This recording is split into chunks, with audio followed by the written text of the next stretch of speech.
ఓం నమ శివాయ. శ్రీ శ్రీ శ్రీ ఉమా కోటిలింగేశ్వర స్వామివారి దేవస్థానం, విజయనగరం జిల్లా శృంగవరపుకోటలం, పుణ్యగిరి గ్రామం అండి. మనం చూస్తున్న స్వామివారి కిందన పాలరాతి నందీశ్వరుడు, శివలింగం కూడా స్వయంభూగా వెలిసాయి. అది భూగర్భంలో ఉన్నది, తీయడం కుదరలేదు కాబట్టి దానిపైన దీన్ని కాశీ నుంచి తెచ్చి 1973లో ప్రతిష్ఠ చేశారండి. అలాగే గుడి కిందన ఒక నీరు వస్తూ ఉంటుంది. ఆ నీరు ఏమిటంటే కిందనున్న శివలింగాన్ని అభిషేకం చేసుకుంటూ 365 రోజులు 24 గంటలు ఆ నీరు వస్తూనే ఉంటుంది. ఆ నీరు ఎక్కడి నుంచి వస్తుందో ఎవ్వరికీ తెలియదు. దాన్ని పుట్టుధార అంటారు. అలాగే గుడి దగ్గర నుంచి 10 కిలోమీటర్లు కొండల్లోకి వెళ్ళేటట్టయితే అక్కడ విరాట పర్వతం ఒకటుందండి. అక్కడ పాండవులు అజ్ఞాతవాసం చేసేవారు. అక్కడ నుంచి ఇక్కడికి వచ్చి కిందనున్న స్వామివారిని అభిషేకం చేసుకునేవారు.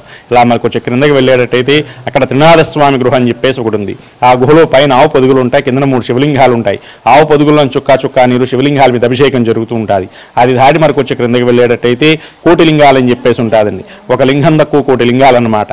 అక్కడ అర్జునుడు పాశుపదాస్త్రం గురించి తపస్సు చేస్తే మూషాసుడు అనే రాక్షసుడు పంది రూపంలో వస్తాడు. ఆ బాణాన్ని సంధించేటప్పుడు ఆ పంది తగులుతుంది.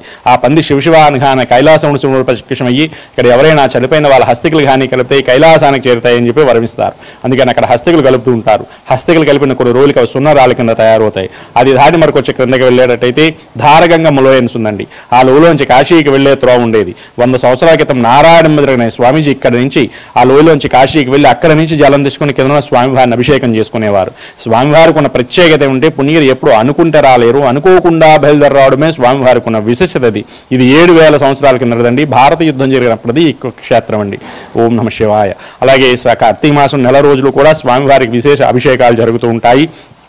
రేపు 26వ తారీఖున స్వామివారికి మహాశివరాత్రి సందర్భంగా రాత్రి 12 గంటలకి మహాన్యాసపూర్వకంగా మహారుద్రాభిషేకం కూడా జరుగుతుందండి. అలాగే స్వామివారికి తెల్లవారుజామున పంచామృత అభిషేకం ప్రతిరోజు కూడా జరుగుతుంది.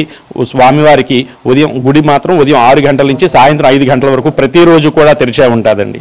అలాగే ఈ యొక్క క్షేత్రానికి శివరాత్రికి ఎలా లేదన్నా తక్కువగా సుమారు 40,000 మంది పైగానే వస్తూ ఉంటారండి.